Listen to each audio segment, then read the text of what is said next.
Hello, everyone. My name is Steve Mazer. I'm the Director of Business Development at Digi in the public sector. Today, we're going to talk about mission-critical communications for traffic management systems. It's a key area in the development of traffic systems across the United States, and Digi has put together quite a solution here. So the agenda for the presentation, there's 4 areas. First, we'll talk through the benefits and challenges that cities face today with their traffic systems, and then we'll go into the technology of the products and the system, and then more details about the equipment and services that are included in the presentation, and then a short company description. So cities today are faced with a number of challenges. As most of you have heard, right, cities are growing, right? People are moving into the cities, and so to address those challenges with more people, more businesses, transportation systems need to be expanded, right? You need to increase the surface transportation through the city streets. And of course, you can't widen the streets. That's way too expensive. But a better way is to put in technology, right, which improves the flow of traffic and transit systems through the city. So that's what we're going to talk about today. So what is the solution, right, to improve the surface transportation? How is that done? And these are the main areas of that, right? You have adaptive control, which is detecting congestion at places in the city and then responding to that congestion by adjusting the signal timing throughout the city. It's a very dynamic system that requires heavy communications to manage all that information and the control of the intersections. That's part of the congestion detection, right, is used for adaptive control. You need to know where those blockages are occurring in your city in real time. And of course, connected vehicle, many of us are seeing that. It's being deployed. There are pilots all across the United States. And that is the technology where a car is communicating with the intersection. It's not autonomous, but it's a way that the vehicle knows whether the light is green or red. And as it approaches the intersection, there's more control there. It's a technology that is designed to improve the safety of the vehicles, of passengers, as well as pedestrians in the intersection. And then there's bus rapid transit, where buses are given a priority lane through a city. So to manage that, to make sure that that bus is given priority, right, you need some control, you need monitoring, you need a good communication system for that as well. And then emergency routing, ambulances, fire trucks, allowing them priority access through a city is, of course, desirable for everyone. And that's also one of the new applications being done through Smart City. So where are cities today? This is the baseline for their systems in operation. Most every city has a centralized traffic management system. It's in place. It's operating. It's providing basic control, right, for the vehicles in the city. It's rather limited, though, right, these systems, right? They have time-based profiles at each intersection, rush hour, et cetera, and they transition the signal timing, right, for those times of day. But it's not very adaptive. It's rather pre-programmed. And then also in cities today, there's quite a mix of communication technologies. You have fiber, some radio, even some twisted pair, copper still in the ground, and then microwave and cellular. So it's hard to manage, right, all these different communication systems. Why upgrade the communications, right? That's really what we're talking about here today. But what's important about that is what you're seeing, right? If you want to increase your surface transportation capacity, you can't really do it with these pre-programmed systems. You need more adaptive systems that can measure congestion and then respond to that through different signal timing. And adaptive control requires a very good communications, right? You're having transmissions every second. The links have to stay up. You can't have your system down. Otherwise, it creates more problems. And also what's happening in many cities now is cameras, right? Cameras are being used not just for visual surveillance of an intersection, but they're being used for vehicle detection, right? It's a new technology, new application for cameras. So cameras are proliferating across the United States. And then, of course, the next bullet there is emergency routing of communications. These systems require more real-time communications because as a fire truck or police car is routing through the city, they might encounter congestion and they might be rerouted. So it's a real-time control system. And what we're finding is that the best combination for solving the wide mix of communication technologies is fiber and cellular. Fiber is in many cities and it provides a nice high bandwidth communication link. But we all know the trouble with fiber is sometimes it's cut, right? And then you can have extended outages that take your system down. So even where you might have fiber to intersections, it's still a good idea to put in a cellular router, because then if it's cut, your systems are back up and running within seconds. And even when the fiber is running, you're not really using the cellular link much. So it's not very much of a cost in there as well. And then other intersections, right, that are further from the city core, right, then certainly it's not worth running fiber out to those sites. It's just best to run cellular. And the cost of cellular continues to drop, right? It's getting less expensive as this technology improves, whereas fiber is becoming more expensive to install. So deployment for these systems, right, in the cabinet on the right there, you can see there's a cellular router, power supply, there's a Ethernet switch, right? Nowadays, PoE is used, which is power over Ethernet. That's where you can now power the camera right on the same cable. You don't have to run a separate power cable, and a traffic controller. And while some systems today in cities, they're all generally IP-based. So removing the old equipment, putting in the new equipment is done best just by a quick replace and install of this new equipment. It's all IP-based, and it will work well through its new installation. Generally, the right person to do all that, right, the right company is someone already familiar with the city. It's probably an electrical contractor that's been working in the city for years, and they're comfortable with the cabinets, and they know all the technology there. And what we have with the Digi equipment, what we supply is a router and a power supply, and possibly an antenna as well. And it's done rather quickly because we can, within Digi Remote Manager, set up the configuration ahead of time for every intersection. And there might be a difference between each intersection, so that DRM knows that intersection by name. It's something one can enter into the application, and then whenever that router is installed, it immediately comes up and the system downloads the configuration automatically. So a bit about the architecture now and the product technology. This is a typical architecture slide showing the communication system. On the right is the traffic management center.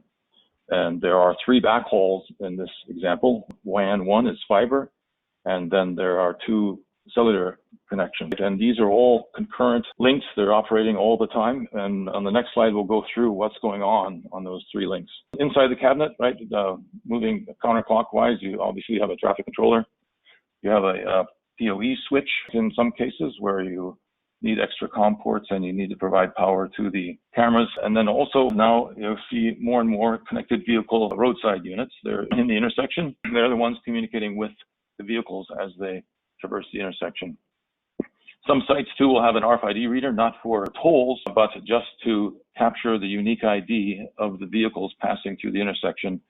And those unique IDs then are passed up to a travel time server where the system can be monitored and managed, and you have a good quantitative view of how well your city traffic system is performing. And what's new now is on the bottom left, there's a new way this is done, more and more using MAC address capture. In the Digi router, you have both a Wi-Fi and a Bluetooth interface. They are put into a read-only monitor mode, and every vehicle that travels through there, every phone, every bicycle, pedestrian that walks through with an active device will be detected. Those MAC addresses are then sent up to the travel time server, and you get a very detailed view of how well the network is running. On to the next slide. This is a blow-up of the backhauls, the 3 backhauls. From a Digi router, we run all these concurrently, and every single link is monitored with a probe. The probe is an end-to-end measurement of the performance, so it's sent once a minute by default to the traffic management center, and then the response is sent back. So every link has that running all the time. You get a very good view of the performance of the link because the round trip time is recorded. And then you also detect, of course, when the link is down, right, because the probes are not coming back. With that, right, then we manage the IPsec VPN across these links. We make sure that VPN stays up. We can achieve 4 nines of availability. It really takes just a second to flip, and we keep that IPsec VPN up running on the least cost route. In this example, you can see that the IPsec VPN is on cellular A, so presumably in this situation, the fiber is down. Also in the Digi router, there's a master SureLink probe, which can be used to connect the system to a backup traffic management center, such that if the primary traffic management center loses power, the system will automatically switch over to the backup. Security, of course, is key for this application, and this is done in a variety of ways. And what we do mostly is we run an IPsec VPN tunnel out to every intersection, and that IPsec VPN tunnel terminates in the traffic management center at a concentrator. In this example, we're showing the Fortinet product. It is a next-generation firewall. And also adjacent to that is a authenticator, right? And the authenticator is used for private key encryption, public key encryption. The whole system uses industry standard protocols, and we run a very high encryption level with AES 256. Also connected into the Traffic Management Center is Digi Remote Manager. We'll talk a little bit more about that on a subsequent slide. And I want to show how this is working, right, with the encryption and the authentication. At each intersection in the Digi router is a SCEP client. SCEP is the Simple Certificate Enrollment Protocol. It's an industry standard used throughout the internet. It is very helpful in managing the certificates. One can manage certificates manually, but as the size of an intersection, the size of a network grows, that can be quite a challenge to do it by hand. And so SCEP was designed to solve that. It's done all automatically. Certificates, you can enroll, get a certificate. Certificates can be revoked, right? If a router is lost and someone's worried that it might have been stolen, right, you can revoke the certificate so it can never be used to access the network.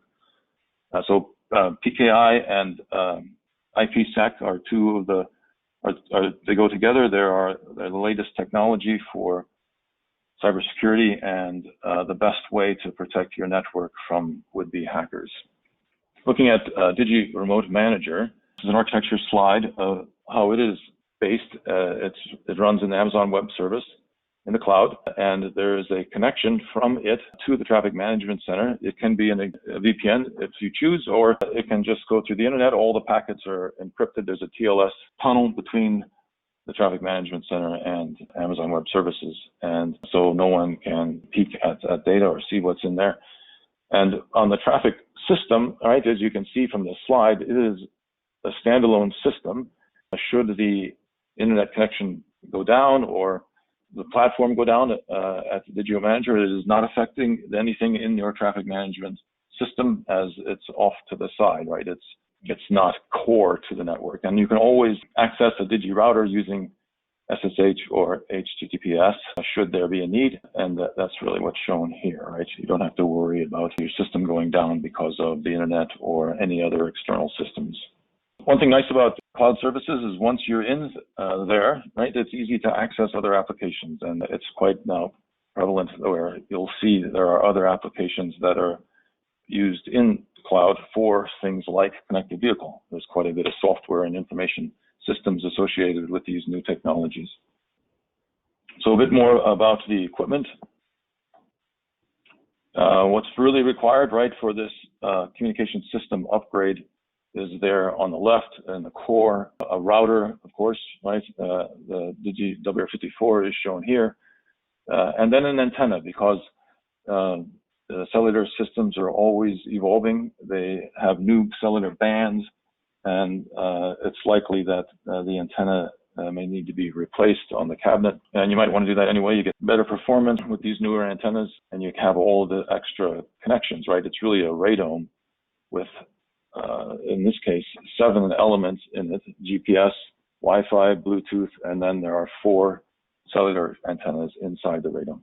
And looking a bit to the right, then all the equipment that gets installed in these cabinets, of course, a PoE switch, more and more is happening as cameras proliferate, and then a power supply. What's shown here is the dual output power supply, one for the router and one for the PoE switch. And then cameras, of course, going beyond that, that's part of the upgrades, and as well as the PKI infrastructure, what was shown in the earlier slide. Part of what Digi offers is custom application development, where once you put in the system, there are other systems such as the traffic control system, right? There's another big application running on a server. And so there are ways to integrate this new communication system information into the traffic management center. And Digi helps with that, right? We can provide some integration services. For example, if a traffic management operator is looking at a particular intersection, he could click on that on his map, right, and traffic control system map, and then it would bring up some information about that site, such as the signal level and throughput and latency, such things like that. Also, we can help with integration of tablets for field devices, and then also on a WR54, it's a Python programmable device, so where you may need some extended functionality at the site at an intersection, it's easy to program the device there. Looking at the whole services package, right, and subscription, right, on the core on the right, what is included in the basic package, right, is the Digi Remote Manager, 2 Fallback, 2 Fallback and an extended warranty, and as well expert level technical support. Those three things you'll want. And then looking further on, you can go into more of the staging services. We can help with that, and also device configuration, become a part of your team with some of the integrations there. And then beyond, even further, you can go into more where we can help you with application development, and we can even run a DRM in a private instance if you're interested in having that extra level of security. A bit more about the products. As shown in the earlier architecture slides, this is the WR54. It's a high-performance Digi router with dual cellular. It's a Cat12 cellular, right? 600 megabits per second on each cellular interface. They're concurrent. They run at the same time. There's 4 SIM slots there. You can have 2 SIMs per cellular carrier as a cellular interface for failover. And most important is it's designed for speed. It's high performance. It's Linux-based. And as you can see, we also have FirstNet Ready certification on the product. So it's suitable for public safety and priority and preemption, right? And that's key for traffic systems. As should there be some unfortunate event, then system needs to have priority and preemption to be up and running all the time through those troubles. So it's a good thing to have. A bit more about security. Digi is it's a big area for us. We spend a lot of time and effort. We make sure, right, that our routers are secure.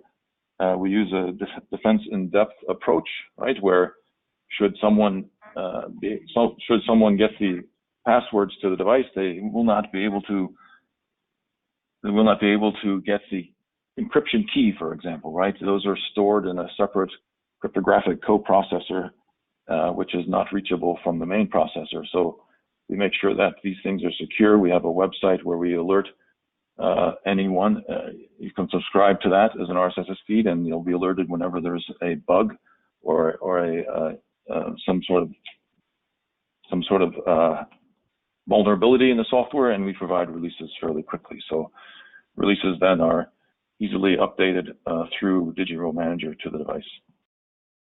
Digi Remote Manager, as I mentioned earlier, it's a very comprehensive platform that provides you with great dashboards. It's a troubleshooting tool. If there's ever a problem, then it's pretty easy to drill down and understand where things are going wrong. You can see signal levels for the past 30 days, for example, so you'll see a trend if there's something that went awry.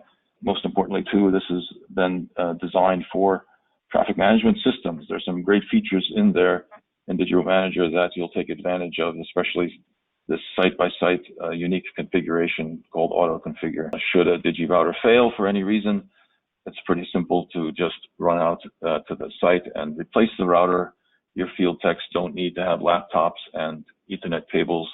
They merely replace the router and it comes back online. The system knows what intersection it is and automatically configures the router for whatever is unique to that site.